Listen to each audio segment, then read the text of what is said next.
वो जो सर जो विल्सन और वो ला रहे थे Jimmy Penida Pakistan democracy act, जिसको बड़ा यहाँ पाकिस्तान से सपोर्ट किया जा रहा था, वो सर किस्सा पारी ना हुआ बस अब? नहीं, वो तो देखें उनकी उन्होंने बताया है ना कि जो पीटीआई के हामी अनासर है वहाँ वो कोशिश करते रहते हैं कांग्रेस के लोगों को इन्फ्लुएंस करने की, और लेकिन मेरा नहीं ख्याल है कि अब उसमें कुछ ज़्यादा पेशरफ्त हो सकेगी और उनकी खासरी हौसला शिकनी हो जाएगी इस सारी सूरत हाल से।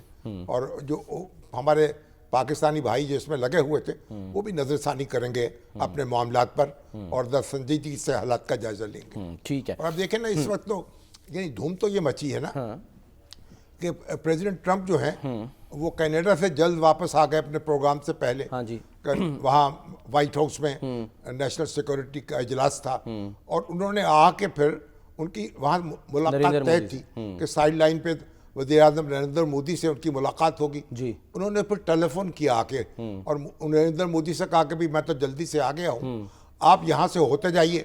हाँ। तो उन्होंने कहा कि नहीं। उन्हीं की ज़बानी सुने सर डोनाल्ड ट्रंप साहब की, उन्होंने क्या फरमाया जब उन्होंने गुफ्तगू की थी सहाफ़ियों से, दिखाइए जी।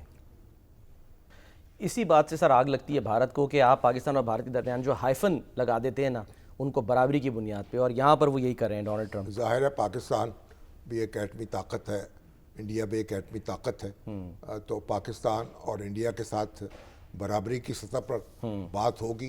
और पाकिस्तान ने जिस तरह अपना दिफा किया है और दांत खट्टे किए हैं, उसने तो पूरी दुनिया में एक अपनी हैसियत को तस्लीम करा लिया है। और प्रेसिडेंट ट्रंप जो हैं, अगर नरेंद्र मोदी आ जाते वहाँ तो कोई बाइद नहीं था कि वो आसिम मुनीर साहब को भी वहीं इनवाइट कर लेते। अच्छा।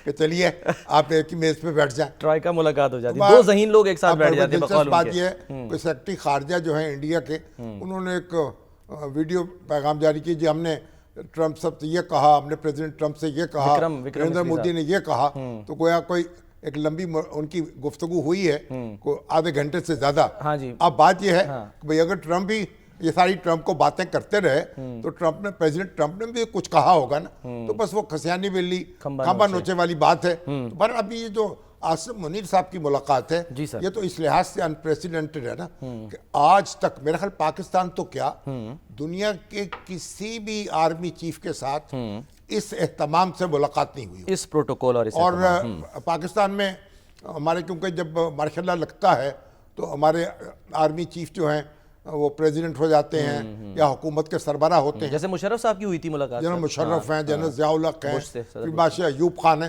तो उनकी मुलाकातें तो होती रही। लेकिन ये जो आर्मी चीफ की मुलाकात, एक हमारे जनरल अशफाक परवेज़ कहनी है, उनकी मुलाकात हुई, मैं ख्याल अक्टूबर 2010 की बात है। वो भी मुलाकात ये थी कि उस वक्त पाकिस्तान और अमेरिका के दरमियान अफगानिस्तान के हवाले से बहुत से मामला ज़ेर बहस थे, ओबामा उस वक्त प्रेसिडेंट और बड़ी शिकायत भी थी कि वहाँ जो कार्रवाई है दहशत गर्दों के खिलाफ वो नहीं हो रही। अमेरिका को शिकायत थी कि पाकिस्तान जो है वो कार्रवाई जो है बड़ी तनदही से नहीं कर रहा, और पाकिस्तान को अपनी शिकायत थी। तो उस वक्त एक बड़ा स्ट्रेटेजिक डायलॉग जो थे वो पाकिस्तान के और अमेरिका के दरमियान हुए। कई ग्रुप थे, कई हमारे आला हुक्काम वहाँ गए, और कई ग्रुप्स के अंदर डिफेंस मिनिस्ट्री में, फॉरेन स्टेट डिपार्टमेंट में, वाइट हाउस में, और ग्रुप जो थे मुलाकातें उनकी होती रहीं। तो एक ग्रुप की जो थी जो नेशनल सिक्योरिटी से मुतल्लिक था, एक ग्रुप का इजलास जारी था। अच्छा। उसमें हमारे शाह महमूद कुरैशी वज़ीर ख़ारजा थे उस वक्त, सही, वो भी मौजूद थे, और हमारे chief of army staff general Ashfaq Parvez Kayani भी मौजूद थे, सही, और फिर हमारे वज़ीर ख़जाना उस वक्त थे अब्दुल हफीज़ शेख, वो भी मौजूद थे, सही। और वो फिर वहाँ उसमें उस ग्रुप के अचानक जो है प्रेसिडेंट ओबामा भी आ गए, सही, और वहाँ उन्होंने काफ़ी वक्त गुजारा, और कियानी साहब लिख के ले गए थे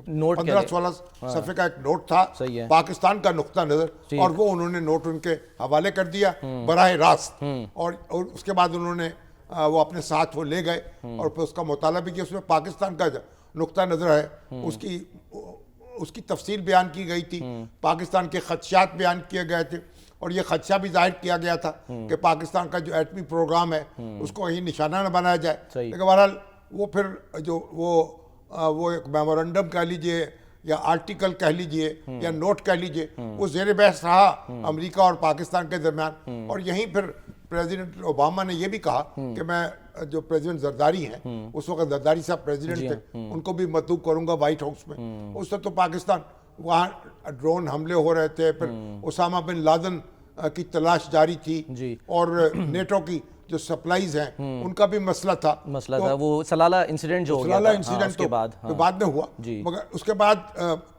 चंद माह के बाद फिर ये हुआ कि उसामा बिन लादेन जो है, सही है, उनको निशाना बना लिया एबटाबाद में। सही। और उससे फिर एक ताल्लुकात में थोड़ी बेतमादी पैदा हुई। यूसुफ रजा गिलानी साहब उस वक्त थे, अगरचे यूसुफ रजा गिलानी उस वक्त वज़ीर आज़म थे, अशफाक पीरज़ कियानी जो थे वो चीफ ऑफ आर्मी स्टाफ थे, और उनको जाहिर है कि हमारी उनसे मुलाकात हुई कियानी साहब से, तो उन्होंने कहा कि बड़ा धचका लगा जब ये मालूम हुआ, और पाकिस्तान का तो पाकिस्तानी जो इंटेलिजेंस अदारे हैं उनको मालूम नहीं था कि उसामा बिन लादेन वहाँ रह रहा है और एबटाबाद में।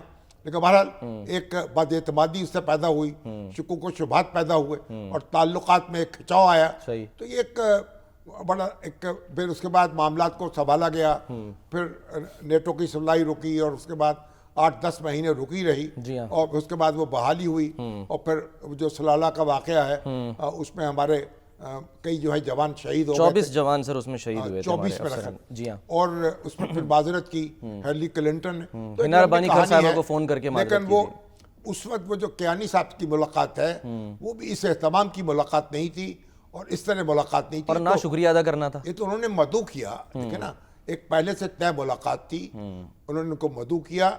और ये भी जाहिर है कि उसका मैसेज ये भी है कि पाकिस्तानी फौज जो है पाकिस्तान के मामलात में उसका किरदार बड़ा फैसला कुन है, इस बात का भी एतराफ़ है।